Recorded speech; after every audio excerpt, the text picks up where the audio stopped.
Je suis mute? Ah non. Ouais, super mon début de vidéo là. Salut à tous, bienvenue dans cette nouvelle vidéo qui arrive un peu en retard, mais j'avoue que hier j'étais occupé donc j'ai pas su la faire. Aujourd'hui on va parler du nouvel épisode de Daredevil et il y a beaucoup de choses à dire. Bien évidemment, si vous ne voulez pas continuer cette vidéo parce que vous n'avez pas vu l'épisode, eh ben, je vous conseille d'aller voir l'épisode puisque bien évidemment je vais spoiler. Aussi, et je tiens à mettre un petit hola. Vous avez peut-être vu que je me suis largement foutu de la gueule de quelqu'un publiquement sur les posts sur YouTube. Si vous l'avez pas vu, allez voir, c'est pépite.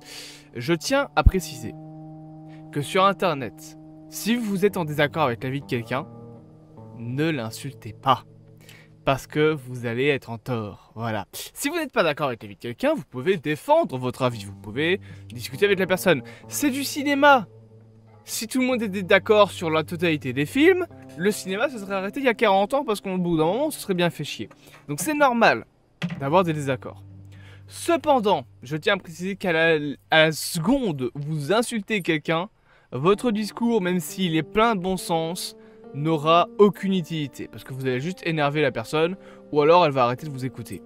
Personnellement, moi je me suis bien foutu de la gueule du type, ça me fait bien rire. Et oui, je l'assume, Vendredi 13 c'est un film largement surcoté. Voilà, comment m'attirer des problèmes. Cela étant dit, on est là pour parler de Daredevil. Donc si vous n'êtes pas d'accord avec moi, bien évidemment, sur cet épisode, eh ben, plutôt que d'insulter les gens gratuitement sur Internet, défendez votre avis. C'est toujours intéressant, voilà, c'est le principe du cinéma. On peut pas être d'accord sur tout, c'est comme en politique. Mais insulter les gens, ça sert à rien. Voilà, moi sachez que si vous m'insultez, je me foutrai, pardon, royalement de votre gueule. Parce que oui, hein, les gens qui mettent des commentaires sous les vidéos, voilà, ça paye le référencement de la vidéo. Donc vous m'insultez autant que vous voulez, en attendant vous me faites de l'argent. Comme quoi, non je déconne, vous me faites genre quelques centimes, mais en vrai on s'en bat les couilles.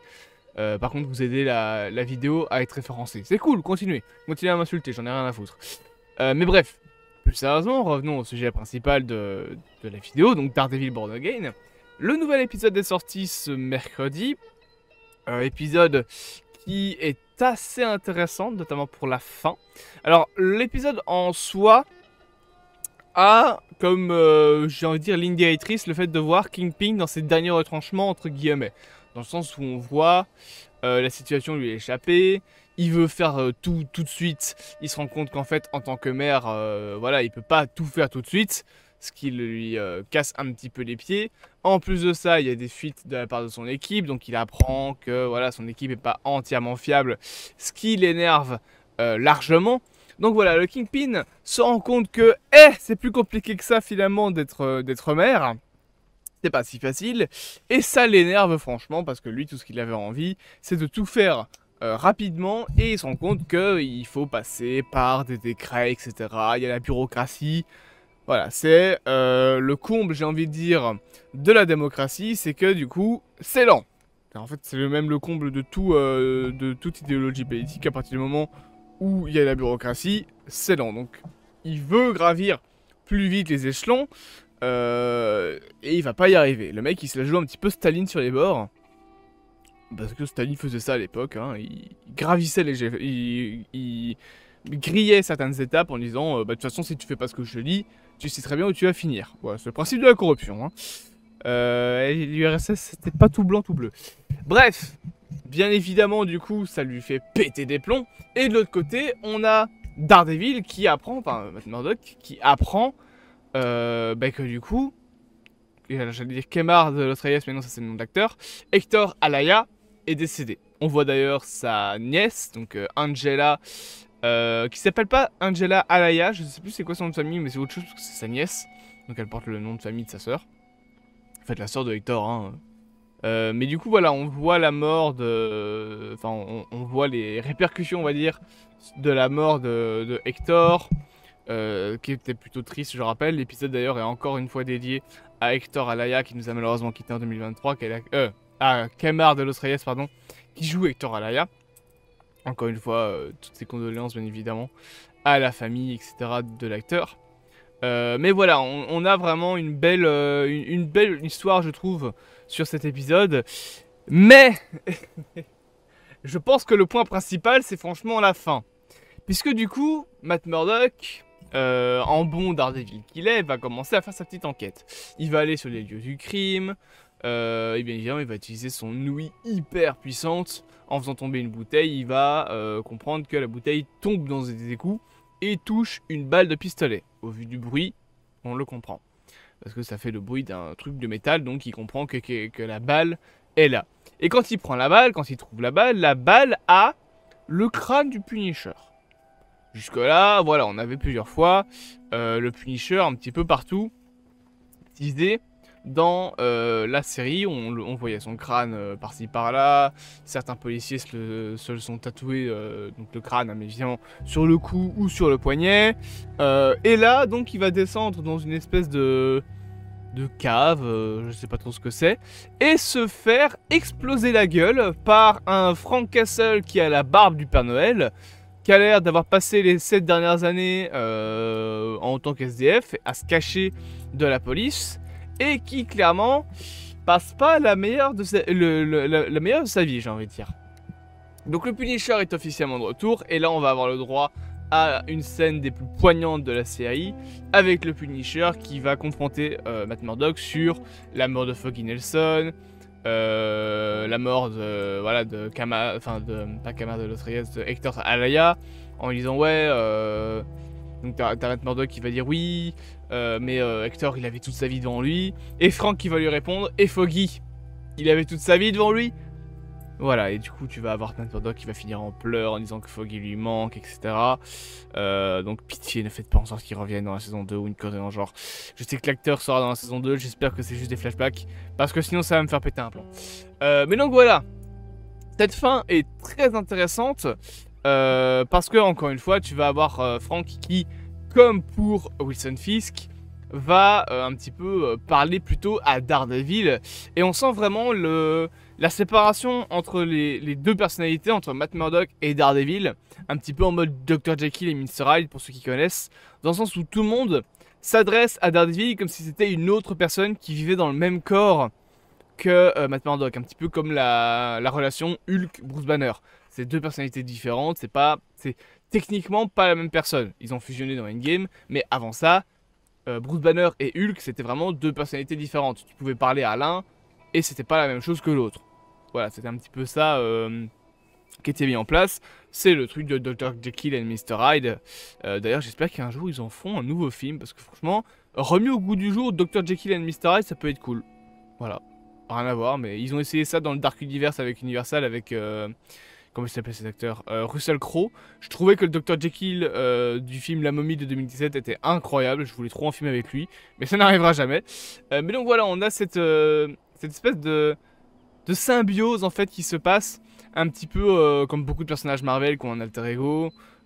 Certains voilà, ont une sorte de dissociation d'identité, soit parce que c'est littéralement deux personnes différentes, comme pour Venom et Eddie Brock, ou Venom et j'allais dire l'agent Thompson, mais c'est quoi son nom déjà? C'est Flash Thompson, qui devient l'agent Venom dans les comics. Donc voilà, on a ça, mais aussi des fois juste parce que les personnages font la différence entre quand il est en civil, on va dire, et quand il est en super-héros. Et on sent vraiment ça dans la série Daredevil, Born Again, hein, évidemment. Cette subdivision entre qui est Matt Murdock et qui est celui qu'on appelle l'autre. Voilà, Wilson Fisk dit ouais, ton alter ego, est-ce qu'il penserait la même chose? Et quand Frank parle à Matt Murdock, il dit ouais, et l'autre version de toi, elle penserait comment, etc. Donc voilà, on parle toujours un petit peu de Daredevil à la troisième personne, alors qu'on pourrait par exemple juste dire et toi avant comment t'aurais pensé, genre quand t'étais encore en Daredevil.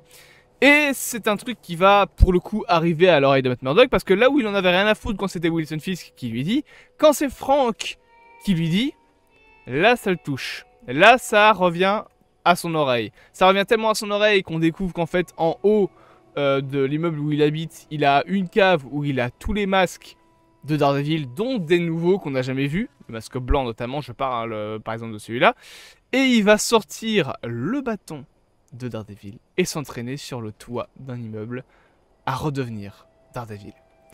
Daredevil is back. Je dirais même Daredevil is born again finalement. C'est le principe. C'est Daredevil renaissance en français. Donc ça y est, Daredevil renaît, il redevient Daredevil et il va péter des gueules comme jamais et ça on aime bien. Donc voilà, Daredevil est de retour, en tout cas son retour est annoncé, ça va arriver peut-être dans les prochains épisodes. Il me semble qu'il y en a 2 qui sortent la semaine prochaine donc ça va être incroyable ça. Ce sera d'ailleurs les 2 derniers épisodes du mois de mars, après on passe en avril. Donc voilà, ça c'est très cool, ça j'aime beaucoup, ça c'est quelque chose que j'ai bien aimé je trouve. On va aussi avoir 2-3 éléments dans le reste de l'histoire qui sont intéressants, comme par exemple le fait de voir que l'amant de Vanessa Fisk, donc Adam, en fait il est enfermé dans une cage chez Wilson Fisk. Voilà, super. On aura aussi, encore une fois, un teaser très intéressant, ce teaser de Muse. Et pour le coup, là, c'est un gros teaser, parce qu'on rappelle qu'il est présent dans tous les épisodes. Voilà. Pour moi, c'est clairement le jeune qui a demandé un autographe à la petite amie de Matt Murdock. Donc celui avec sa coupe un petit peu en bataille, là. Pour moi, lui, c'est Muse. Et dans cet épisode, on le voit traîner un corps, le poser sur une table dans son antre, avec des tableaux faits avec du sang, etc. Bref, c'est Muse, quoi. Et il va pomper le sang de sa victime. Rien de dégueulasse, hein, c'est avec une seringue dans les veines, etc. Calmez-vous.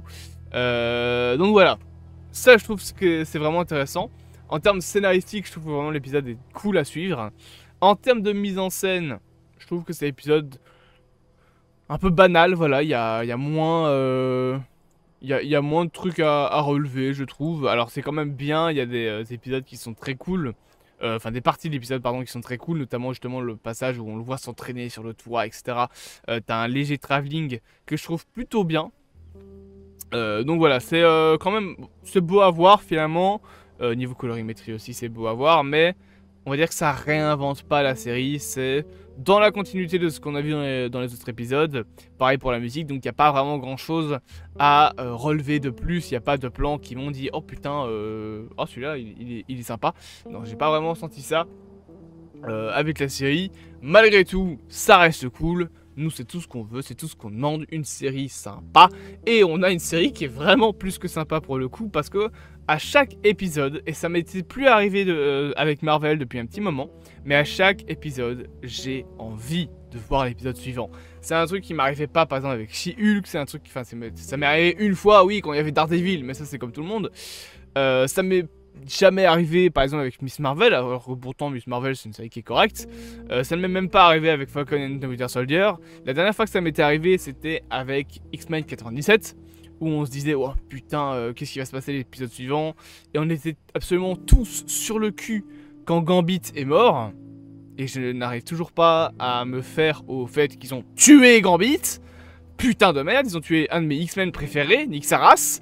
Et là pour le coup je ressens cette envie d'en voir plus en fait. Je ressens cette envie, pas de frustration en mode ah il y a pas assez, mais vraiment cette envie de voir l'épisode suivant. Et ça c'est bien, ça c'est un truc qu'on doit avoir. C'est le même genre d'ambiance que tu dois avoir pour toutes les séries. C'est le même genre d'ambiance que j'avais quand à la fin d'une saison de Better Call Saul à l'époque où c'était diffusé, j'étais déjà là en mode putain c'est fini, non nique sa mère je veux voir la suite. C'est une sensation que tu dois avoir et ça montre que la série te hype vraiment. Si t'as pas cette sensation là, ça veut pas dire que la série est mauvaise, mais ça veut dire qu'elle n'arrive pas à te hyper, qu'elle n'est pas assez entraînante dans son histoire. Là je trouve que justement c'est entraînant et du coup c'est cool. Voilà. J'espère que cette petite vidéo vous aura plu. Bien évidemment, bon désolé pour le message un petit peu chiant du début de vidéo, mais je trouve que c'est quand même important de rappeler que ça sert à rien d'insulter les gens sur internet, vous allez juste passer pour des buses.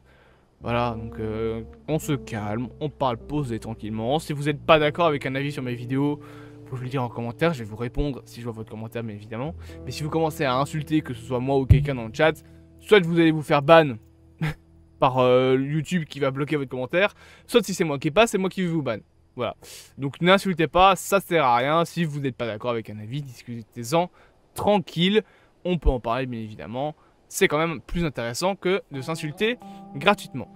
C'est un qui devrait prendre exemple. J'espère que cette vidéo vous aura plu. N'hésitez pas à vous abonner, à partager, à liker, à commenter. Vous connaissez la chanson. N'hésitez pas aussi, je le répète, à aller me suivre maintenant sur le nouveau TikTok de la chaîne sur lequel je poste depuis quelques temps maintenant des extraits de live.